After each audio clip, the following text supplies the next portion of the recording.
Benvinguts de nou a Enrocat amb sa llengua, l'espai on els escacs, la cultura i les paraules de Menorca es troben damunt el mateix tauler. Avui parlarem d'un dels grans moments de la història recent dels escacs, l'aparició d'Alpha Zero.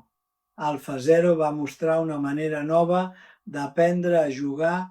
No es limitava a repetir partides humanes, sinó que aprenia jugant contra ell mateix, explorant possibilitats i descobrint idees sorprenents. També reflexionarem amb una idea inspirada en Montserrat Cavaller, aprendrem què és un bloqueig, resoldrem el problema del dia i acabarem amb una expressió menorquina molt expressiva. Ja no canta gall ni gallina. La curiositat d'avui és aquesta. Alpha Zero va sorprendre el món dels escacs perquè va aprendre a jugar a un nivell extraordinari a partir de l'autoaprenentatge. A diferència dels motors d'escacs tradicionals, Alpha Zero no es basava només en calcular milions de variants amb criteris humans programats de manera clàssica. La seva força venia d'una idea molt potent, jugar moltes partides contra ell mateix i aprendre de l'experiència. Això va canviar la manera com molts jugadors miraven els escacs. Alpha Zero va mostrar partides amb sacrificis a llarg termini, pressió posicional, activitat de peces i una comprensió molt profunda de la iniciativa. A vegades entregava material no per fer un mat immediat, sinó per deixar les peces rivals sense aire, sense caselles i sense coordinació. El més interessant és que moltes de les seves jugades semblaven creatives, gairebé humanes, però venien d'un procés molt diferent. Experimentar, avaluar, aprendre i tornar a jugar. Aquesta és una lliçó preciosa. Aprendre no és només memoritzar allò que ja existeix. També és explorar, equivocar-se, corregir i descobrir camins nous. Alpha Zero ens recorda que els escacs continuen vius perquè sempre hi ha maneres noves de mirar el tauler. La idea d'avui està inspirada en Montserrat Cavaller. La tècnica és necessària, però l'ànima és allò que dona vida a l'art. És una idea molt adequada per parlar dels escacs. En música, la tècnica és fonamental. Cal dominar la veu, la respiració, el ritme, el control i l'expressió, però la tècnica tota sola no basta. Allò que emociona és la manera com aquesta tècnica es converteix en vida. Als escacs passa una cosa semblant. Podem saber moltes obertures, moltes regles i moltes idees tàctiques. Podem calcular variants i estudiar finals.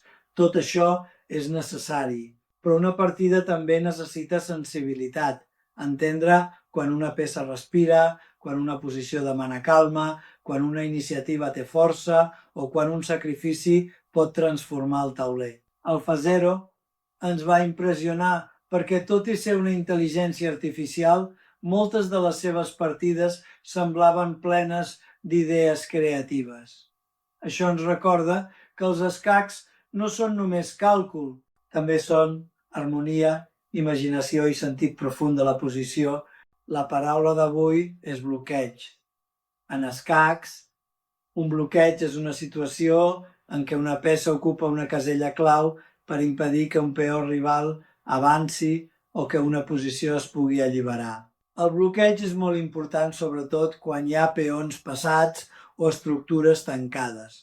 Per exemple, si el rival té un peó passat molt perillós, podem posar una peça davant aquest peó per aturar-lo. Aquesta peça actua com una barrera. El peó vol avançar, però no pot. Els cavalls són especialment bons per bloquejar, perquè poden ocupar una casella davant un peó i al mateix temps continuar atacant altres caselles. Però el bloqueig no només és defensiu, també pot ser una arma estratègica. Si bloquejam bé els peons rivals, podem deixar les seves peces sense espai, impedir ruptures i preparar el nostre propi pla. El bloqueig ens ensenya una idea molt fina. A vegades la millor manera de guanyar no és córrer més, sinó impedir que el rival es mogui bé. Als escacs, controlar una casella pot ser tan important com capturar una peça. Ara arriba el nostre problema del dia. Avui et propos mirar la posició amb una pregunta molt concreta. Hi ha alguna casella clau que pugui servir per bloquejar el pla del rival?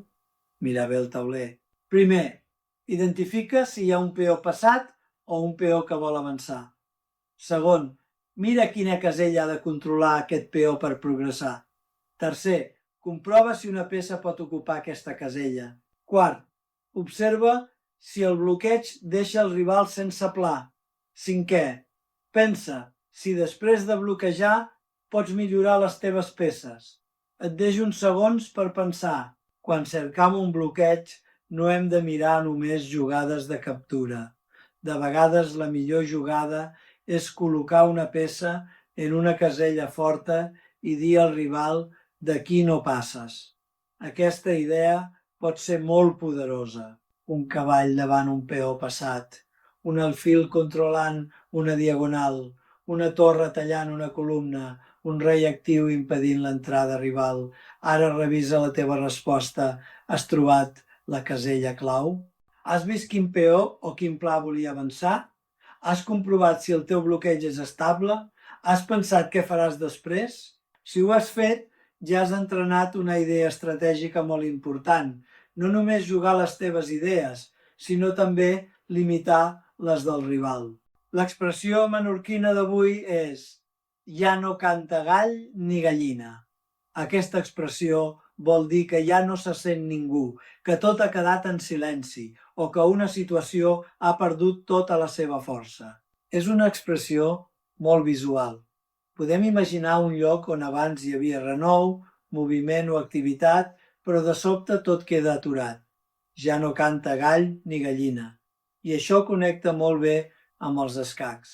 A vegades, una posició rival sembla plena d'energia. Té peons que volen avançar, peces actives, amenaces i possibilitats. Però si aconseguim bloquejar bé, tot aquell moviment pot desaparèixer. El peó ja no avança. La torre ja no entra. L'alfil queda tancat. El cavall no troba caselles i l'atac del rival queda sense veu. Podríem dir, amb aquest bloqueig ja no canta gall ni gallina. És a dir, el rival ja no té activitat, ja no té pla i la seva posició queda apagada. Avui hem après que el Fazero va marcar una nova etapa en la relació entre els escacs i la intel·ligència artificial. Hem reflexionat sobre la relació entre tècnica, creativitat i ànima. Hem après què és un bloqueig. Hem entrenat la mirada estratègica amb el problema del dia i hem descobert l'expressió menorquina. Ja no canta gall ni gallina. Això ha estat enrocat amb sa llengua. Ens veiem al pròxim episodi. I recorda, als escacs, a vegades una sola casella ben ocupada pot apagar tot el pla del rival.